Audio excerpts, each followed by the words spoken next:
Are you brave enough to stay inside the darkest corners of Fort Santiago? Do you dare to explore its haunted halls? In this video, we will talk about the tragic tales that happened within the four corners of Fort Santiago's walls. What are the dark secrets it's hiding? Is it really haunted? And why do people claim they experience paranormal events here?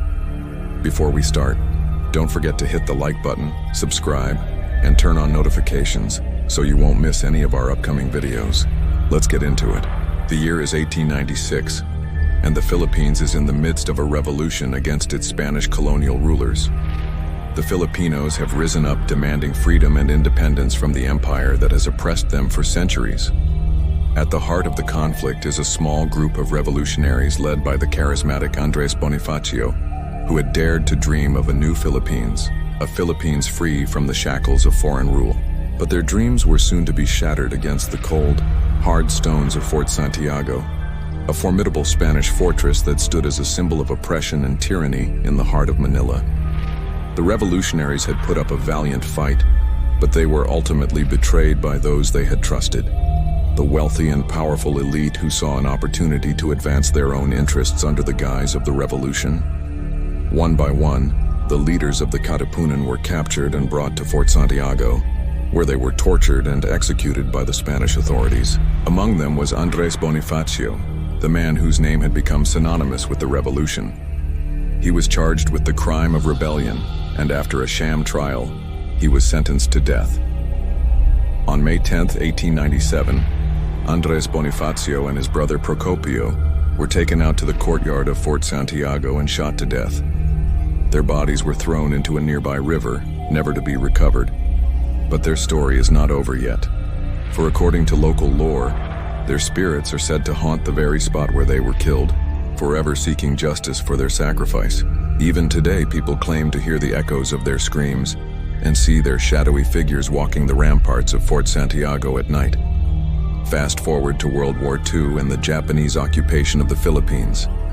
Fort Santiago once again became a scene of unspeakable horrors.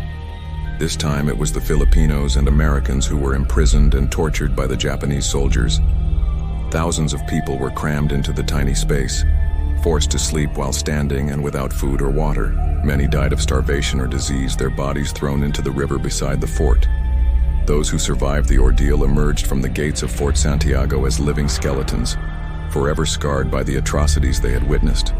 Among them was Jose Maria Sison, who later wrote a harrowing account of his experience inside the prison walls.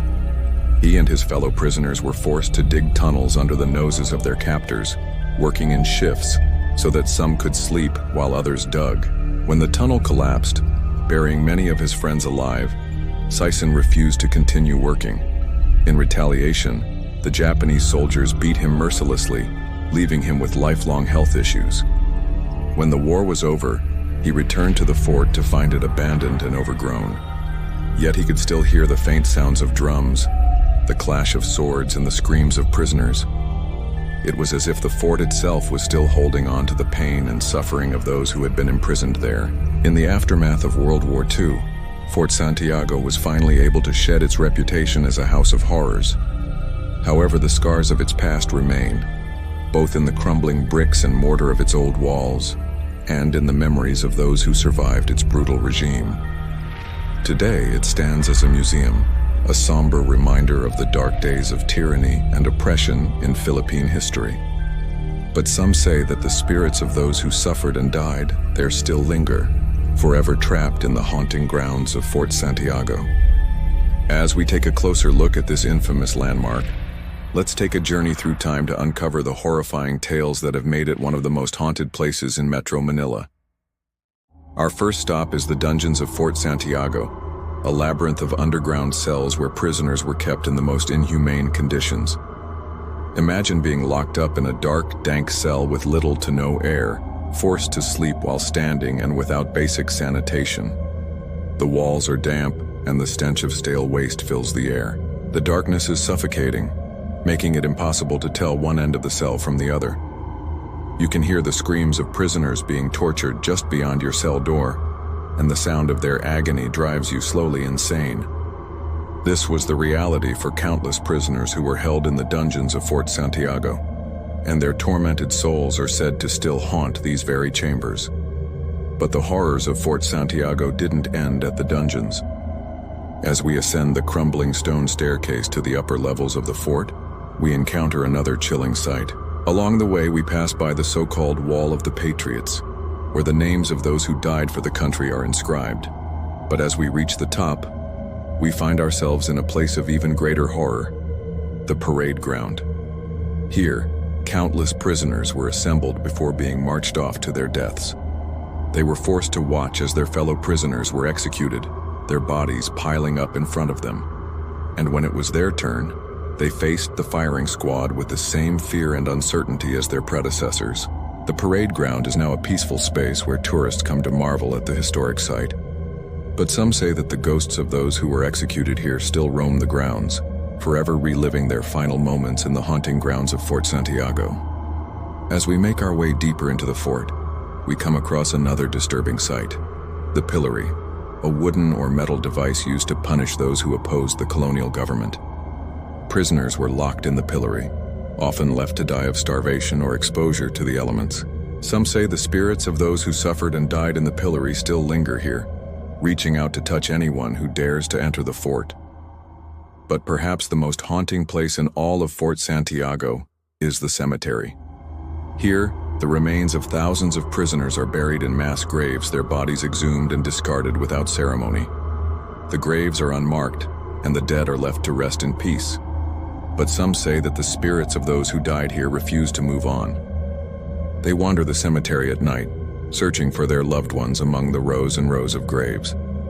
In recent years, Fort Santiago has become a popular tourist destination, with visitors flocking to see its historic sites and snap photos for their social media feeds.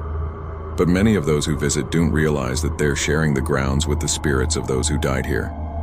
Some say they've seen apparitions of prisoners walking the ramparts of the fort at night, or heard the distant sound of drums and chants echoing through the halls. Others have even felt a cold touch on their shoulder, or heard disembodied voices whispering their names. One particularly eerie story comes from a group of friends who decided to spend the night in Fort Santiago. They explored the dungeons and cells, taking photos and videos to capture the creepy atmosphere. But as the night wore on, they began to feel an unsettling presence. They heard footsteps and voices, and when they turned to look, they saw the ghostly figures of prisoners shuffling through the shadows. Terrified, they fled the fort, never looking back. Another visitor, a young woman who was exploring the cemetery, felt a sudden chill down her spine. She turned around to see a shadowy figure standing over her, and when she looked away, it vanished. Some say that these stories are nothing more than urban legends, but those who have visited Fort Santiago can attest to the fact that there's something truly eerie about the place.